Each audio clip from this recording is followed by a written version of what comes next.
Hey, this is Mike with the One Stop Co-op Shop, and it's time for another episode of Shelf Life, the monthly series where I look at games I covered several months back and let you know if they're still in my collection. And for this episode, we're looking at games I covered in April of 2021, and man, was that a busy month. I covered 13 different games, so let's not waste any time and jump right in and see which ones had shelf life.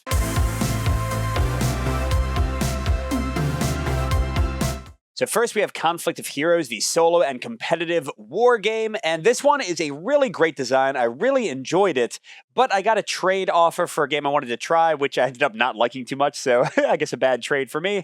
But I did send Conflict of Heroes on to someone else, not because I didn't enjoy it, and I did want to play it more, but it was a little too big for my collection and my shelves, so I passed it on to a better home. Second is Sleeping Gods, a game that I really enjoyed. Colin loved it too. It's got amazing exploration, fun writing, a cool combat system, and a lot of replayability. But once I had gone through the full campaign twice, I thought I'd seen enough of the content that it wasn't going to be too exciting for me to play it anymore. So it's not that I didn't like this one. I really did. I just thought someone else could enjoy it more. And Auztralia is another one that I liked but eventually passed on. I think this game is honestly at its best for competitive because I think there are balance issues for solo and co-op. Sometimes it can be way too easy to defend against the old one's forces in solo and co-op, and I think competitive having you racing against each other while also fighting them is really the flavor the game needs to function fully. And you all know how much I play competitive, so it needed to go. And next is honestly kind of a gimme, Cloudspire. This is one of the many videos I've done on this one. And while it's not my number one chip theory game, that's too many bones, I think Cloudspire is awesome for solo and for competitive, not so much for co-op. I think two-player co-op is the weakest mode and has the least content. But this is a really fun one and I've got everything for it and don't really see it going anywhere for a long, long time. Moving right on to number 5, Micro Macro Crime City. This is a game that I totally loved. I played with my son basically the entire thing over the course of 2 days. Such a fun riff on sort of Where's Waldo, where you're tracking down people and seeing what they're doing and what crimes they're committing. But once we had seen it all, and I mean literally all, we even did all of the online cases, there wasn't really anything else to do with it, so I gave it back to Peter, who I'd been borrowing it from. But even though I'm counting this one as a call, if they have any more releases, I will certainly get them. So I've become a huge fan of the eventual series I hope they make, but I wasn't keeping this original entry. And now we get to our first crowdfunding game, Connecting Flights. I thought this one was pretty fun for solo. I thought the puzzle of how you could do your planes and routes was pretty cool, but it wasn't really a game that fully excited me, so I felt no need to pledge it myself. So this one's a pass. And then we get to a really great thematic game, Waste Night 2nd Edition. I had a ton of fun with this one, but like Sleeping Gods, this is a game heavily based around quests and narrative, and once I'd seen most of the scenarios, I was pretty good with the game, and I got a nice offer for it, so I decided to jump at the chance, but still one I fully recommend, especially if you like narrative games and that sort of Fallout aesthetic and theme. And then we have another gimme, I mean, come on.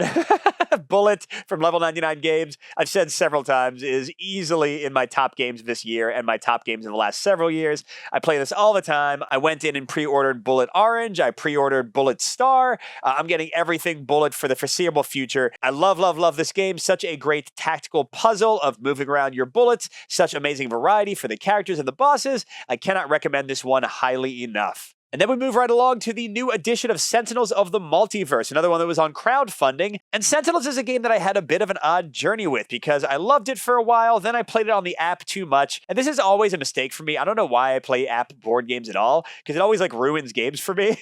But it happened with Sentinels. I started not enjoying it that much until I played it with my son and played it with my family and got more co-op plays in. And then I remembered how great it was.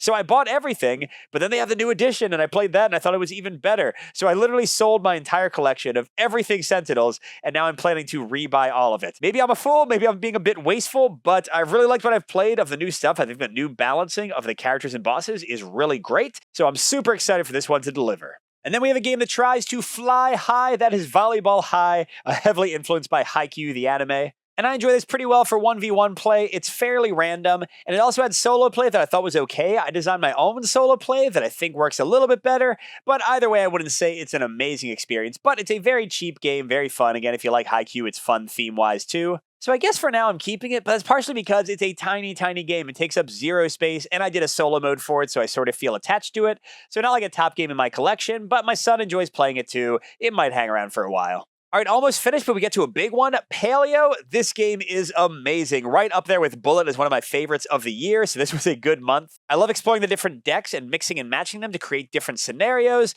I love the quick gameplay and the choices. Cooperative is great. Solo is great, although I prefer two-handed over the true solo mode. And I'm so happy this won the Kennerspiel des Jahres award this year because it's getting the game more recognition. They're talking about expansions, and I am in for more content. Send it. Translate it to English. I will buy it. Paleo is awesome.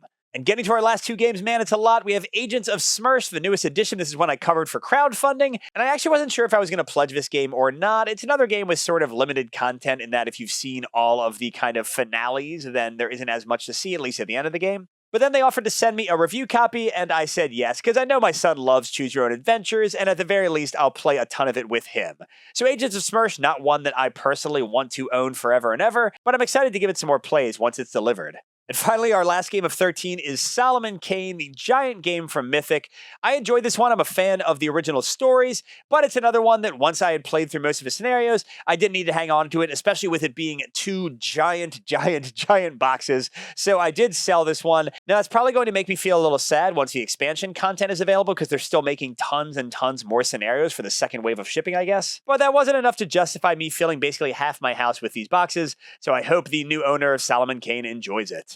So there you have it, some heavy hitters surviving this month and a few games barely hanging on. But stay tuned if you want to hear how the contest voting turned out this month and find out who our winner is. And all right, let's get into the voting results for this month and see who won the contest. So first to go through our called games. Connecting Flights, almost everybody knew I wouldn't keep that one. Auztralia came next with 72% of you saying I'd call it. Solomon Kane had 70% calls. Micro Macro Crime City, 69%. Waste Night, 64%, but which game messed people up the most? No, not Company of Heroes, that was 55%, so more than half of you thought I would call it. Yes, there it is, Sleeping Gods was the biggest surprise to people. Less than half of you thought I would call that one, so sorry to mess up your voting. As for my keepers, Bullet was a sure bet. Almost everybody knew I would keep that one. And pretty similar with Cloudspire, very confident there. Sentinels was a 74% keep, so also pretty confident, 3/4 of you. Paleo only 65%. I guess not as many people know that I absolutely love that one. Agents of Smersh, big surprise. 30% of you thought I would keep it. And like I said, I wasn't really planning to until they basically forced a copy on me, so you weren't too wrong. And then the biggest surprise by far, Volleyball High, 10% of you thought I would keep it. And if it wasn't such a small box, I would not have. So I'm so sorry that I messed everybody up. So let's see who our winner is. First, at 10 out of 13 correct answers, we had Brian Busha, Sandro Barcielli, Ryan Picklesheimer, Mike's biggest fan, I forget who that is, that uses that little nickname, Billy Spencer, Steve Powers, Chase Mallet, Matt Weber, Neil Zussman, Greg Martinez, Kikia H, and Raphael Pabon. A lot of people from our Discord here. Great to see you all. Nice job. 10 out of 13. Was that enough to win? Are we going to have a playoff between them? Let's see. Did we have anybody at 11 out of 13? And we did. We had Nick Skeen, Charles Fox. You might recognize a lot of these names from previous contests. These are some of the biggest Discord members. Carl Rottenkamp, who I think won last month. God, you got to stop guessing so well. Patrick Hurley, another one who often gets up here. And Brian Mercado. Was 11 out of 13 enough to win? Let's see if anyone got 12 out of 13 correct. And we had a single person, Mike Spalsbury. Mike, was 12 a winning score, or is there one more person, or maybe a few more people with a perfect 13 for 13 sweep? 13 for 13? 13 for 13? Nobody! It is Mike Spalsbury with the win for this month. So, Mike, I'll be in touch. Congratulations. We'll see what game you want to take from my collection. But to everybody, great guesses this month, and we'll see you next month with another episode of Shelf Life.